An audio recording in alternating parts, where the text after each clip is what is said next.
Hello, എന്തൊക്കെ വിശേഷം മക്കളെ? കുറേ പഠിച്ചൊരു നിലക്ക് എത്തിയിട്ടുണ്ടാവില്ലേ. ഇനിയിപ്പോൾ നമുക്കുള്ളത് ഏതാണ്? ബിസിനസ്സിൻ്റെ എക്സാം ആണ് അല്ലേ. അപ്പോൾ ഞാൻ ആദ്യം തന്നെ എല്ലാവരെയും ഒന്ന് എന്ത് ചെയ്യാണ്, നമ്മുടെ എജുപോർട്ടിലേക്ക് ഒന്ന് സ്വാഗതം ചെയ്യാണ്. ഞാൻ അഫ്ലഹ്, ഞാൻ നിങ്ങളുടെ ബിസിനസ് സ്റ്റഡീസ് എടുക്കുന്ന സാറാണ്. ഓക്കെ, അപ്പോൾ എന്താണെന്ന് പറയാൻ വന്നതിൻ്റെ ഉദ്ദേശം എന്ന് പറഞ്ഞാൽ, എല്ലാവരും ഇങ്ങനെ ചോദിക്കുന്നുണ്ട് എന്താണ്, എവിടെ നിന്നാണ് പഠിക്കേണ്ടത്, ഒരുപാട് ചാപ്റ്റേഴ്സ് ഉണ്ട്, ചാപ്റ്റേഴ്സിലാണെങ്കിൽ ഒരുപാട് ചോദ്യങ്ങളുണ്ട്, ഒരുപാട് ഭാഗങ്ങളുണ്ടെന്നൊക്കെ പറഞ്ഞിട്ട് ഒരുപാട് കുട്ടികൾ ഏതാണ് ഇമ്പോർട്ടൻറ്റ് ക്വസ്റ്റ്യൻ, അങ്ങനെ ഒരുപാട് ചോദ്യങ്ങൾ ഇങ്ങനെ വരുന്നുണ്ട്. അപ്പോൾ അതിൻ്റെ ഭാഗമായിട്ട് ഇപ്പോൾ ഞാൻ വിചാരിച്ചു നമുക്ക് എന്ത് ചെയ്യാം, ഇന്ന് കുറച്ച് ഇമ്പോർട്ടൻസിൻ്റെ ബേസിൽ അല്ലെങ്കിൽ ചാപ്റ്ററിൻ്റെ വെയിറ്റേജിൻ്റെ പേരിൽ നമുക്ക് എന്ത് ചെയ്ത് നോക്കാം, ഒന്ന് ഡിവൈഡ് ചെയ്ത് പഠിച്ചു നോക്കാം. അപ്പോൾ നമുക്ക് എന്താണ് കൂടുതൽ മാർക്ക് വരുന്ന ചാപ്റ്റർ നമുക്ക് ആദ്യം പഠിച്ചാൽ നമുക്ക് എന്തായിരിക്കും അത് യൂസ്ഫുൾ ആയിരിക്കും അല്ലേ. അങ്ങനെയുള്ള എസ്സേ ക്വസ്റ്റ്യൻ വരാൻ ചാപ്റ്ററൊക്കെ ഏതൊക്കെയാണെന്നുള്ളൊരു ഡിസ്കഷനാണ് ഞാനിവിടെ ഉദ്ദേശിക്കുന്നത് കേട്ടോ. അപ്പോൾ എന്ത് ചെയ്താൽ മതി, പെട്ടെന്ന് ഇത് കാണുക, എന്നിട്ട് അതനുസരിച്ചിട്ട് എന്ത് ചെയ്യുക, പഠനത്തിൻ്റെ മോഡ് മാറ്റുക. ഇപ്പോൾ പഠിച്ച് കഴിഞ്ഞവരുണ്ടാകും കുറേ ചാപ്റ്റർ, അതൊന്നും കൂടി സ്ട്രോങ് ആക്കുക, അങ്ങനെ പോകാമെന്ന് വിചാരിക്കുന്നു കേട്ടോ. ഓക്കെ, അപ്പോൾ ഇതാണ് നമ്മുടെ ചാപ്റ്റർ വെയിറ്റേജ് എന്ന് പറയുന്നത്. നമുക്ക് മോസ്റ്റ്ലി നമുക്ക് എത്രയുണ്ട്, 11 ചാപ്റ്റേഴ്സ് നമുക്ക് എന്ത് ചെയ്യാനുണ്ട്, ടോട്ടലി നമുക്ക് പഠിച്ച് തീർക്കാനുണ്ട്. ഓരോ ചാപ്റ്റേഴ്സിൻ്റെയും വെയിറ്റേജ് നമുക്ക് തന്നിട്ടുണ്ട്. ഈ ചാപ്റ്റേഴ്സിന് ഇത്ര വെയിറ്റേജ് ആണ് വരുന്നത് എന്നുള്ള രീതിയിൽ നമുക്ക് എന്ത് ചെയ്തിട്ടുണ്ട്, പറഞ്ഞു തന്നിട്ടുണ്ട് അല്ലേ. അപ്പോൾ നമുക്ക് ഇങ്ങനെ അറിയാം, ഒന്നാമത് ചാപ്റ്റർ 6 ആണ്, 2, 12 അങ്ങനെ ഓരോ ചാപ്റ്റർ നമുക്കറിയാം. നമുക്ക് എല്ലാവരും പറയുന്ന പോലെ തന്നെ ഈ ഫോംസ് ഓഫ് ബിസിനസ് ഓർഗനൈസേഷനിൽ 12 മാർക്കിന് ചോദ്യം ഉണ്ട് നമുക്കറിയാം. അതേപോലെ 10 മാർക്കിന് ബിസിനസ് സർവീസിന് ചോദ്യം വരുന്നുണ്ട്. എഗെയിൻ 10 മാർക്കിന് എന്തുണ്ട്, ഇന്റേണൽ ട്രേഡ് എന്നൊക്കെ നമുക്ക് എന്ത് ചെയ്യുന്നുണ്ട്, മാർക്സ് ഉണ്ട്, ക്വസ്റ്റ്യൻസ് ഉണ്ട് എന്നൊക്കെ നമുക്ക് എന്താണ്, നമുക്ക് ഓൾറെഡി അറിയുന്നതാണ് അല്ലേ. അപ്പോൾ നമുക്ക് എന്ത് ചെയ്യും, ഇതിനൊന്ന് പഠിക്കേണ്ട ഓർഡറിലേക്ക് ഒന്ന് മാറ്റി എഴുതിയാലോ. ഓക്കെ, അപ്പോൾ ഞാൻ എന്ത് ചെയ്തു, അതിനൊന്ന് മാറ്റി എഴുതിയതാണ്. നമുക്ക് എന്ത് ചെയ്യാം, ഇതിന് ഓരോന്നിനും പഠിക്കേണ്ടത് എന്ത് ചെയ്യാം, മാർക്കിൻ്റെ ബേസിസിൽ നമുക്ക് എന്ത് ചെയ്യാം, മാറ്റാം. ഓക്കെ, അപ്പോൾ എന്ത് സംഭവിച്ചു, നമുക്കറിയാം ഈ രണ്ടാമത് ചാപ്റ്റർ നമ്മൾ ആദ്യം പഠിക്കുന്നില്ലേ, 12 മാർക്കിൻ്റെത് ആദ്യം പഠിക്കുന്നു, 10 മാർക്കിൻ്റെത് ബിസിനസ് സർവീസ് രണ്ടാമത്, ഇന്റേണൽ 3 എന്ന് പറഞ്ഞിട്ട് നമ്മൾ എന്ത് ചെയ്യുന്നു, എഴുതുന്നു. 1, 2, 3, 5, 10, 11 അല്ലേ. അങ്ങനെ നമ്മൾ എന്ത് ചെയ്യുന്നു, പഠിക്കുന്നു. അങ്ങനെയാണെങ്കിൽ നമുക്ക് എന്താണ്, കുറച്ചും കൂടി ഈസി ആയിട്ട് നമുക്ക് എന്ത് ചെയ്യാൻ പറ്റും. ഈസി എന്നുള്ളതല്ല, ഈ പറഞ്ഞതുപോലെ നമ്മൾ പഠിച്ചത് എന്താവില്ല, കുറച്ചും കൂടി എഫക്റ്റീവായിട്ട് പഠിക്കാൻ പറ്റിയത് നമുക്ക് എന്ത് ചെയ്യാൻ വേണ്ടി പറയാൻ വേണ്ടി പറ്റൂലേ. അപ്പോൾ ഇതാണ് ഞാൻ ഇന്ന് ഉദ്ദേശിക്കുന്നത്. അപ്പോൾ ഇതിലേക്ക് നമ്മൾ എന്ത് ചെയ്യുന്നു, മാറ്റുന്നില്ലേ. അപ്പോൾ ഇതിൽ ഇങ്ങനെ പറയുന്നതിന് മാത്രമാണോ, അല്ല. അപ്പോൾ നമുക്ക് നോക്കാം, ഞാൻ എന്ത് ചെയ്തു എന്ന് പറഞ്ഞാൽ, ആദ്യത്തെ 5 ചാപ്റ്റേഴ്സും എടുത്ത് നോക്കിയ സമയത്ത് ഈ 5 ചാപ്റ്റേഴ്സ് മാത്രമാണ് നിങ്ങൾ പഠിക്കുന്നതെങ്കിൽ നിങ്ങൾ കാൽക്കുലേറ്റ് ചെയ്താൽ എത്ര മാർക്കിനുള്ള ചോദ്യം ഉണ്ടെന്ന് അറിയാം. ഈ വെറും 5 ചാപ്റ്റർ, ഈ പറയുന്ന ഫോംസ് ഓഫ് ബിസിനസ് ഓർഗനൈസേഷനും ബിസിനസ് സർവീസും ഇന്റേണൽ ട്രേഡും ഫോർമേഷൻ ഓഫ് എ കമ്പനിയും സോഴ്സസ് ഓഫ് ഫിനാൻസ് എന്ന് പറയുന്ന ഈ 5 ചാപ്റ്റേഴ്സ് നമ്മൾ ആദ്യമേ പഠിക്കുകയാണെങ്കിൽ എന്ത് സംഭവിച്ചു, ഇത് നോക്കിക്കേ, 12 + 10 എത്ര, 22, 32, 40, 48 മാർക്കിനുള്ള ക്വസ്റ്റ്യൻസ് നമുക്ക് എവിടെ നിന്ന് തന്നെയായി നോക്കിക്കേ. 48 മാർക്കിനുള്ള ചോദ്യം ഫസ്റ്റത്തെ 5 ചാപ്റ്റർ, ഫസ്റ്റത്തല്ല, ഈ ഓർഡറിൽ നമ്മൾ പഠിക്കുകയാണെങ്കിൽ ഈ 5 ചാപ്റ്റേഴ്സ് ആണ് നമ്മൾ പഠിക്കുന്നതെങ്കിൽ നമുക്ക് ഓൾറെഡി എത്ര, 48 മാർക്കായിട്ടോ. അപ്പോൾ ഈ 48 മാർക്ക് മാത്രമാണ് ഉത്തരം പഠിച്ചാൽ കിട്ടുക എന്ന് വെച്ചാൽ ഒരു അഡ്വാൻറ്റേജും കൂടി ഉണ്ട്. നമുക്കറിയാം നമ്മുടെ ക്വസ്റ്റ്യൻ പേപ്പറിൽ കുറേ ഓർ ക്വസ്റ്റ്യൻസ് വരുന്നുണ്ട് അല്ലേ. അങ്ങനെ ഈ ഓർ ക്വസ്റ്റ്യൻസും കൂടി ആഡ് ചെയ്താൽ ചിലപ്പോൾ ഒരു 50 മാർക്സ് തന്നെ നമുക്ക് എവിടുന്ന് സ്കോർ ചെയ്യാൻ പറ്റും, ഈ ഒരു 5 ചാപ്റ്ററിൽ നിന്ന് പഠിച്ചാൽ കിട്ടൂലേ. അപ്പോൾ ഈ ചാപ്റ്റർ കുറച്ച് വലുതാണ്, നമുക്കറിയാം കുറച്ചധികം പഠിക്കാനുണ്ട്, അതുകൊണ്ട് തന്നെയാണ് ഇതിൽ നിന്ന് കൂടുതൽ മാർക്കിന് ക്വസ്റ്റ്യൻസ് വരുന്നത് കേട്ടോ. അപ്പോൾ എന്ത് ചെയ്യുക, ഈ ചാപ്റ്റേഴ്സ് പഠിക്കുന്ന സമയത്ത് ആ ചാപ്റ്റേഴ്സ് കംപ്ലീറ്റ് ആയിട്ട് അങ്ങോട്ട് പഠിക്കാം കേട്ടോ. ഓൾറെഡി നമ്മൾ ഇതിൽ 1-2 ചാപ്റ്റേഴ്സൊക്കെ നമ്മുടെ ഇന്നത്തെ ലൈവിലൊക്കെ പറഞ്ഞിട്ടുണ്ട്, ഇന്നൊന്നിലേക്ക് ആയിട്ടുള്ള ലൈവ്സിലൊക്കെ നമ്മൾ പറഞ്ഞിട്ടുണ്ട്. അപ്പോൾ ഇനി ആരെങ്കിലും കേൾക്കാനുണ്ടെങ്കിൽ എന്ത് ചെയ്യുക, ആ ലൈവ് കേൾക്കുക. അത് കൂടാണ്ട് തന്നെ ഞാൻ ഒരുപാട് എന്ത് ചെയ്തിട്ട് ലൈവ് വീഡിയോസ്, ചാപ്റ്റേഴ്സ് 1, 2 അങ്ങനെ 3 ചാപ്റ്റേഴ്സ് വെച്ചിട്ടുള്ള വേറെ ലൈവൊക്കെ ഇട്ടിട്ടുണ്ട്. അപ്പോൾ എന്ത് ചെയ്യുക, അങ്ങനെയൊക്കെ ഉള്ളത് എന്ത് ചെയ്യുക, കംപ്ലീറ്റ് പഠിക്കാൻ വേണ്ടി ശ്രമിക്കുക. ഓക്കെ, അതൊക്കെ കേട്ടാൽ അതിൽ എല്ലാ ടോപ്പിക്സും ഞാൻ എന്തെങ്കിലും ഡിസ്കസ് ചെയ്തിട്ടുണ്ട് കേട്ടോ.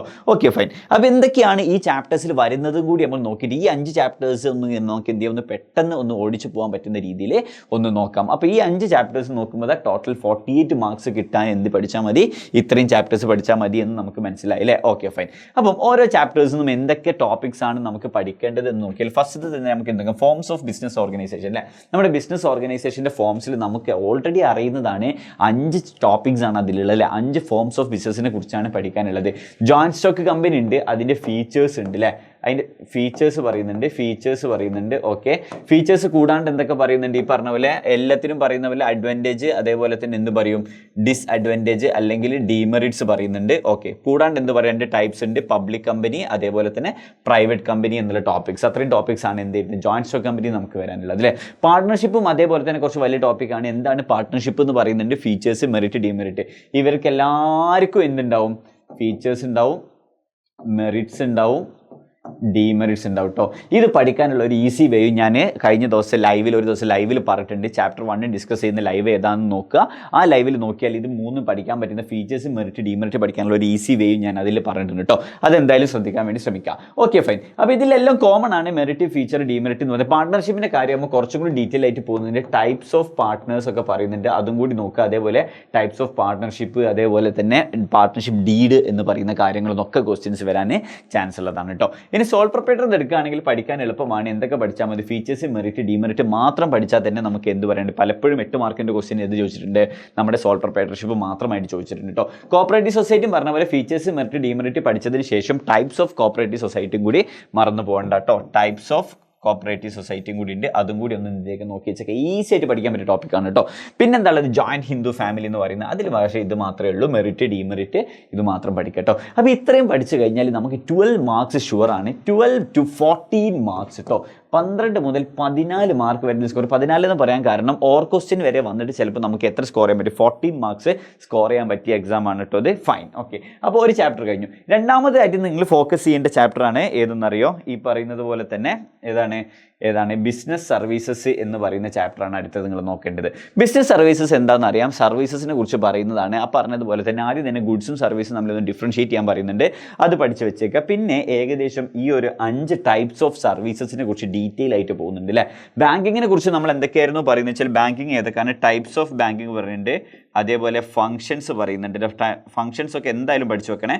ഫങ്ഷൻസ് ഒന്നും പഠിക്കാൻ അത്ര ബുദ്ധിമുട്ടില്ല. കാരണം എന്താ പറഞ്ഞാൽ നമുക്ക് ഓൾറെഡി അറിയാം ബാങ്കിൽ എന്തൊക്കെയാണ് സംഭവിക്കുന്നത്. നമ്മുടെ ഡെയിലി ലൈഫുമായിട്ട് ബന്ധപ്പെട്ട ബാങ്കിങ് ഫങ്ഷൻസ്, അതേപോലെ ടൈപ്സ് ഓഫ് ബാങ്കിങ്. പിന്നെ എന്തായിരുന്നു പഠിക്കാനുള്ളത് ബാങ്കിങ്ങിൽ?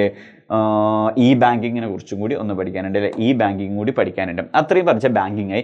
ഇൻഷുറൻസ് പഠിക്കുമ്പോൾ പ്രധാനപ്പെട്ടും ശ്രദ്ധിക്കുക, പ്രിൻസിപ്പിൾസ് എന്തായാലും പഠിച്ചു വെക്കുക. പ്രിൻസിപ്പിൾസ് ഓഫ് ഇൻഷുറൻസ് ഇമ്പോർട്ടൻ്റ് ആണ്. പിന്നെ അവിടെ എന്ത് പറയുന്നത്? ലൈഫ് ഇൻഷുറൻസ് പറയുന്നുണ്ട്. പിന്നെ ഒരു ഫയറും മെറൈനും അതേപോലെ അതർ ഇൻഷുറൻസ് എന്ന് പറയുന്ന ചെറിയൊരു ടോപ്പിക്കാണ്. ചെറുതല്ല, എന്നാലും പഠിക്കാൻ എളുപ്പമുള്ള ടോപ്പിക്സ് ആയിട്ട് നമുക്ക് എന്ത് കാണാം? ഇൻഷുറൻസിനെയും കാണാൻ വേണ്ടി പറ്റുന്നതാണ്. ഓക്കെ, ഇൻഷുറൻസ് കഴിഞ്ഞ പിന്നെ വെയർ ഹൗസ് ആണ്. വെയർ ഹൗസിനാകെ വെയർ ഹൗസ് എന്താണെന്നും ടൈപ്സ് ഓഫ് വെയർ ഹൗസും അതേപോലെ തന്നെ എന്തേ പഠിക്കാനുള്ളൂ? വെയർ ഹൗസിൻ്റെ ഫംഗ്ഷൻസേ പഠിക്കാനുള്ളൂ. കമ്മ്യൂണിക്കേഷൻ ആണെങ്കിൽ 2-3 ടൈപ്പ് ഓഫ് കമ്മ്യൂണിക്കേഷൻ പറയുന്നുണ്ട്, ഈസിയാണ്. ട്രാൻസ്പോർട്ടേഷൻ ആണെങ്കിൽ ട്രാൻസ്പോർട്ടേഷനും അതിൻ്റെ ഫീച്ചേഴ്സും മാത്രമേ പറയുന്നുള്ളൂ അല്ലേ. ഓക്കെ, ഏകദേശം ഇൻഷുറൻസ് കഴിഞ്ഞാൽ പിന്നെ ബാക്കിയുള്ള 3 ടോപ്പിക്സും പഠിക്കാൻ അത്ര ബുദ്ധിമുട്ടില്ല. കുറച്ച് ടോപ്പിക്സേ ഉള്ളൂ. അത് എന്ത് ചെയ്യുക? പെട്ടെന്ന് പഠിച്ചു വെച്ചുക. കാരണം ക്വസ്റ്റ്യൻസ് ഒരു പൊതുനിലയിൽ ചിലപ്പോൾ കുറച്ച് മാറി ചോദിക്കുന്നുണ്ട്. അപ്പോൾ നമ്മൾ എന്ത് ചെയ്യുക? പ്രിപ്പയർ ആയിട്ട് ഇരിക്കാൻ വേണ്ടിയിട്ടാണ് ഇതെല്ലാം കൂടി പഠിക്കാൻ വേണ്ടി പറയുന്നത് കേട്ടോ. Okay fine. അപ്പോൾ ഇത് രണ്ടും കഴിഞ്ഞ് ഇതിന് ഏകദേശം എത്ര മാർക്കുണ്ട്? 10 മാർക്കിനുള്ള ചോദ്യം ഉണ്ട്. 10-12 കൂടിയാൽ തന്നെ എത്ര? 22 മാർക്ക് നമുക്ക് ഉറപ്പിക്കാം അല്ലേ. ഇനി അടുത്ത ഇമ്പോർട്ടൻ്റ് ആയിട്ട് വരുന്ന ചാപ്റ്ററാണ് ഇൻറ്റേർണൽ ട്രേഡ് എന്ന് പറയുന്നത് അല്ലേ. ഞാൻ മനസ്സിലാക്കിയെടുത്തോളം ഇൻറ്റേർണൽ ട്രേഡ് നമ്മുടെ ഡെയിലി ലൈഫുമായിട്ട് ബന്ധമുള്ള ചാപ്റ്റർ വേറെ ഇല്ല. നമ്മൾ കാണുന്ന കടയും സൂപ്പർ മാർക്കറ്റിൻ്റെ ഫീച്ചേഴ്സും മെറിറ്റ്സും ഒക്കെ ഇന്ന് ഒരു സിമ്പിൾ ചാപ്റ്ററാണ് ഇതെന്ന് പറയുന്നത്, ഇൻറ്റേർണൽ ട്രേഡ് എന്ന് പറയുന്നത്. അതിൽ എന്തുണ്ട്? 2 തരത്തിലുള്ള ട്രേഡ് ഉണ്ട്, ഹോൾസെയിലും റീറ്റെയിലും പറയുന്നുണ്ട്. അതിൽ അവർ അങ്ങോട്ടും ഇങ്ങോട്ടുള്ള services to wholesaler, services to retailer എന്നൊക്കെ പറഞ്ഞിട്ടുള്ള ഇവർക്കുള്ള അങ്ങോട്ടും ഇങ്ങോട്ടുള്ള സർവീസസ് പറയുന്നുണ്ട്. അത് പഠിച്ചു വെക്കുക. പിന്നെ ഈ റീറ്റെയിൽ ട്രേഡിന് 2ആയിട്ട് ഡിവൈഡ് ചെയ്യുന്നുണ്ട്. ഇറ്റിനൻ ട്രേഡേഴ്സും ഫിക്സഡ് ഷോപ്പിൽ സ്മോള് ലാർജ് എന്ന് പറഞ്ഞിട്ടുമാണ് എന്ത് ചെയ്യുന്നത്? ഈ ചാപ്റ്റർ ഡിസ്കസ് ചെയ്യുന്നത് അല്ലേ. അതിൽ കുറച്ച് പറയുന്നുണ്ടെങ്കിൽ കൂടിയിട്ട് ഒരുപാട് കാര്യങ്ങൾ നമ്മുടെ ഡെയിലി ലൈഫിലേക്ക് എപ്പോഴും തോന്നിയിട്ടുണ്ട്. ഇപ്പോൾ അങ്ങനെ എക്സാമ്പിൾസ് ഒക്കെ പറയുന്ന സമയത്ത് നമുക്കിങ്ങനെ പറയാൻ പറ്റും, അത് ലുലുമാളാണ്, അത് നമ്മുടെ വീട്ടിനടുത്തുള്ള ബഷീർ ഖാൻ്റെ കടയാണെന്നൊക്കെ പറഞ്ഞിട്ട് നമുക്ക് എന്ത് ചെയ്യാൻ പറ്റുന്നുണ്ട്? എക്സ്പ്ലെയിൻ ചെയ്യാൻ വേണ്ടി പറ്റുന്നുണ്ട്. ഓക്കെ, ഇനി അടുത്തത് നമ്മൾ എങ്ങോട്ടാണ് പോകുന്നത്? Formation of A company. ഈ 2 ചാപ്റ്ററിനും 8 മാർക്ക് വെച്ചിട്ടാണ് ക്വസ്റ്റ്യൻസ് വരിക. 8 മാർക്ക് വിടുന്നു, 8 മാർക്ക് സോഴ്സസ് ഓഫ് ഫിനാൻസ് എന്നുമാണ്. 8 16 മാർക്ക് നമുക്ക് സ്കോർ ചെയ്യാൻ പറ്റിയ 2 ചാപ്റ്റേഴ്സ് ആണ് കേട്ടോ. ഓക്കെ, അപ്പോൾ എന്താണ് ഫോർമേഷൻ ഓഫ് എ കമ്പനി എന്ന് പറയുന്നത്? അതിൽ ആകെ ഒരു ഫസ്റ്റ് പ്രൊമോഷൻ ഉണ്ടാവും, രണ്ടാമത് ഇൻകോർപ്പറേഷൻ ഉണ്ടാവും, മൂന്നാമത് ക്യാപിറ്റൽ ഫോർമേഷൻ എന്ന് പറയുന്ന 3 സ്റ്റെപ്സ് മാത്രം ഡിസ്കസ് ചെയ്യുന്ന ഒരു ചാപ്റ്ററാണ്. വെറും അത്ര 3 ടോപ്പിക്സ് ഡിസ്കസ് ചെയ്യുന്നുള്ളൂ. ആ 8 മാർക്ക് വാങ്ങാമെന്ന് പറയുന്നത് നമ്മളെ സംബന്ധിച്ചിടത്തോളം അത്ര ബുദ്ധിമുട്ടില്ല. അല്ലെങ്കിൽ ഒരുപാട് ടോപ്പിക്സ് ഉണ്ടായിരുന്നു, പഠിക്കാൻ ബുദ്ധിമുട്ടായിരുന്നു എന്നൊന്നും ഇതിൽ എന്ത് ചെയ്യാനില്ല, പറയാനില്ല. ഈസി ആയിട്ട് ഈ 3 പഠിച്ചു വെച്ചേക്കാം. അതിൽ ഈ പ്രൊമോട്ടർ അല്ലെങ്കിൽ പ്രൊമോഷൻ എന്നുള്ളതാണ് ഫസ്റ്റ് സ്റ്റെപ്പ്. പ്രൊമോട്ടറുടെ ഫംഗ്ഷൻസ് എന്ത് ചെയ്തേക്കുക? പഠിച്ചു വെക്കുക കേട്ടോ. ഫംഗ്ഷൻസ് ഓഫ് പ്രൊമോട്ടർ എന്ത് ചെയ്യുക? പഠിച്ചു വെച്ചേക്കുക. മെമ്മോറാണ്ടത്തിൻ്റെ അസോസിയേഷൻ്റെ കണ്ടൻസ് പഠിച്ചു വെച്ചേക്കുക. Contents of memorandum of association പഠിച്ചു വെച്ചേക്കുക. ഇൻകോർപ്പറേഷൻ്റെ സമയത്ത് എന്താണുള്ളത്? ഈ പറഞ്ഞതുപോലെ തന്നെ ഡോക്യുമെൻസിനെ കുറിച്ചൊരു സാധനം ഉണ്ടാവും, ഡോക്യുമെൻറ്റ്സ് പഠിച്ചു വെച്ചേക്കുക. ക്യാപിറ്റൽ ഫോർമേഷന് കുറച്ച് സ്റ്റെപ്സ് ഉണ്ട്, അല്ലെങ്കിൽ കുറച്ച് ഫംഗ്ഷൻസ് ഉണ്ട്, എന്തൊക്കെയാണ് ചെയ്യേണ്ടതെന്ന് പഠിച്ചു വെച്ചാൽ അതും ഈസിയായി. ഇത്രയാണ് വെറും ഫോർമേഷൻ ഓഫ് എ കമ്പനി എന്ന് പറയുന്ന ചാപ്റ്റർ നമുക്ക് ഡിസ്കസ് ചെയ്യാനുള്ളത്. ഇതൊക്കെ ഓരോ ക്വസ്റ്റ്യൻ ആവട്ടെ. അത് ക്വസ്റ്റ്യൻ ആയിട്ട് പറഞ്ഞില്ല. What are the functions of promoters ഒരു ക്വസ്റ്റ്യൻ ആവാം. അതേപോലെ what what are the contents in the memorandum of association എന്നൊക്കെ നമുക്ക് എന്ത് ചെയ്യാൻ പറ്റുന്നതാണ്, എക്സ്പെക്ട് ചെയ്യാൻ പറ്റുന്ന ചോദ്യങ്ങളാണ്. ഓക്കെ, ഇനി ലാസ്റ്റ് നമ്മൾ പഠിക്കേണ്ടതാണ്, ഇപ്പം ലാസ്റ്റ് അല്ല, നമ്മൾ 5ാമതായിട്ട് പഠിക്കേണ്ട ചാപ്റ്ററാണ് സോഴ്സസ് ഓഫ് ബിസിനസ് ഫിനാൻസ് എന്ന് പറയുന്നത്. ഈ പറഞ്ഞതുപോലെ അതിൽ ഷെയറിനെ കുറിച്ച് പറയുന്നുണ്ട്, ഇക്വിറ്റി ഷെയറും പ്രിഫറൻസ് ഷെയർസും ഡിബഞ്ചറും എന്താണെന്ന് പഠിച്ചു വെച്ചേക്കുക. അതേപോലെ പ്രിഫറൻസ് ഷെയർസിനും ടൈപ്പ് ഉണ്ട്, ഡിബഞ്ചേഴ്സിനും ടൈപ്പ് ഉണ്ട്. ഈ 2 ടൈപ്സും എന്ത് ചെയ്യുക, പഠിച്ചു വെച്ചേക്കുക. പിന്നെ ഈ റിട്ടേൺ ഏർണിങ്സ് ഇവരുടെ എല്ലാവരുടെയും മെറിറ്റ്, ഡിമെറിറ്റ് അത്രയേ ഉള്ളൂ ഇവരൊക്കെ പറയുന്നത്. ചിലപ്പോൾ ഒരു 5 മാർക്കിനൊക്കെ ചോദിച്ചിട്ടില്ലെങ്കിൽ 3 മാർക്കിനും വരെ 5 മാർക്കിന് വരെ ചോദിക്കാവുന്ന ക്വസ്റ്റ്യൻസ് എന്ത് ചെയ്യുന്നുണ്ട്, ഈ ഭാഗത്തുനിന്ന് വരാവുന്നതാണ്. അതേപോലെ ഡിബഞ്ചറിൻ്റെ ടൈപ്സും പ്രിഫറൻസ് ഷെയർസിൻ്റെ ടൈപ്സും പഠിച്ചേക്കുക. ഇക്വിറ്റി ഷെയറിൽ 2 തരത്തിലാണ് ഇക്വിറ്റി എന്നുള്ളത് മനസ്സിലാക്കി വെക്കുക കേട്ടോ. അപ്പോൾ ഇങ്ങനെ പഠിച്ച് നോക്കുമ്പോൾ നമുക്ക് ഓരോ ചാപ്റ്ററിലും കുറച്ച് ടോപ്പിക്സേ പറയാനുള്ളൂ. അതിലാണെന്ന് വെച്ചാൽ ഒരുപാട് മാർക്കും നമുക്ക് എന്ത് ചെയ്യാൻ പറ്റും, സ്കോർ ചെയ്യാൻ വേണ്ടി പറ്റും കേട്ടോ. ഓക്കെ, അടുത്ത ലാസ്റ്റായിട്ട് ഈ 6 ചാപ്റ്ററിനും കൂടി നമുക്ക് എത്ര മാർക്കിന് ഉണ്ടാവുക, അപ്പം എത്രയാണ്, 6, 6, 18, 22, 32 മാർക്കിന് ബാക്കി ചാപ്റ്റേഴ്സിനുണ്ട് കേട്ടോ. ഈ ചാപ്റ്റേഴ്സിന് വെറുതെ കളയരുത് അല്ലെങ്കിൽ നോക്കരുത് എന്നൊന്നും അല്ല കേട്ടോ ഞാൻ ഉദ്ദേശിക്കുന്നത്. നമ്മൾ പഠിക്കുന്ന സമയത്ത് എന്ത് ചെയ്യുക, ബാക്കി 5 ചാപ്റ്റേഴ്സ് തറവാക്കുക. കാരണം അതിന് നമുക്ക് കൂടുതൽ വെയിറ്റേജ് ഉണ്ട് എന്നുള്ളത് കൊണ്ടാണ് കേട്ടോ. ഈ ചാപ്റ്റർ എന്നാൽ ബിസിനസ്സിൽ നമുക്കറിയാം, അതിൽ കുറച്ച് ഇൻഡസ്ട്രി, കൊമേഴ്സ് എന്നൊക്കെ പറഞ്ഞിട്ട് ഫസ്റ്റ് ചാപ്റ്റർ പോകുന്നു. ഇതിലാകെ 3 ഡിഫറെൻറ്റ് പബ്ലിക് കമ്പനിയെ കുറിച്ച് പഠിക്കാനുണ്ട്. അതിനുശേഷം ഗ്ലോബൽ എൻ്റർപ്രൈസിനെ കുറിച്ച് പഠിച്ചാൽ 3rd ചാപ്റ്റർ കഴിഞ്ഞു. 6th ചാപ്റ്ററിൽ സോഷ്യൽ റെസ്പോൺസിബിലിറ്റീസ്, പൊല്യൂഷൻ, എത്തിക്സ് പഠിച്ചാൽ ഈസി ആയിട്ട് ഈ ചാപ്റ്ററും കഴിഞ്ഞു. പിന്നെ സ്മോൾ ബിസിനസ്സിൽ പറയുകയാണെങ്കിൽ അതിൽ MSMEനെ കുറിച്ച് കുറച്ച് കാര്യങ്ങൾ പറയുന്നുണ്ട്. അതിൻ്റെ അപ്പുറത്തേക്ക് പിന്നെ കാര്യമായിട്ടൊന്നും ഇല്ല എന്നാണ് തോന്നുന്നത്. സ്മോൾ ബിസിനസ്സിൽ എമർജിംഗ് മോഡ് ഓഫ് ബിസിനസ് എന്ന് പറഞ്ഞാൽ ഈസി ആയിട്ട് നമ്മുടെ ഈ നാട്ടിൽ കാണുന്ന കൊമേഴ്സുമായി ബന്ധപ്പെട്ടുള്ള കുറച്ച് വെറും ഒരു PDF ഒക്കെ എടുക്കാണ്ട് 2-3 പേജിൽ തീർക്കാവുന്നുള്ളൂ. ഇൻ്റർനാഷണൽ ബിസിനസ്സിൽ കുറച്ച് ടോപ്പിക്സ് ഉണ്ട്, ബട്ട് ദ വെയിറ്റേജ് ഈസ് കുറച്ച് കുറവാണ്. അപ്പോൾ എന്ത് ചെയ്യുക, മൊത്തം ഫംഗ്ഷൻസ് ഒക്കെ പഠിച്ച് വെക്കുന്നതിൽ കുറച്ചും കൂടി ഇഫക്റ്റീവായിട്ട് നമ്മുടെ ലൈവിലൊക്കെ പറയുന്നത് കേട്ടോ. അപ്പോൾ ഇത്രയും ടോപ്പിക്സ് നമ്മൾ എന്ത് ചെയ്തിട്ടുണ്ട്, നമ്മുടെ ലൈവ്സിൽ വളരെ ക്ലിയർ ആയിട്ട് എന്ത് ചെയ്തിട്ടുണ്ട്, നമ്മൾ ഡിസ്കസ് ചെയ്തിട്ടുണ്ട്. അപ്പോൾ നിങ്ങൾ എന്ത് ചെയ്യുക, ഈ പറയുന്നത് പോലെ തന്നെ പഠിക്കുന്ന സമയത്ത് കുറച്ചും കൂടി എഫക്റ്റീവായിട്ട് പഠിക്കാൻ വേണ്ടി ശ്രമിക്കുക, ഇങ്ങനെയൊക്കെ വെച്ചിട്ടോ. അപ്പോൾ ഓക്കെ മക്കളെ, all the best for your examination. Thank you.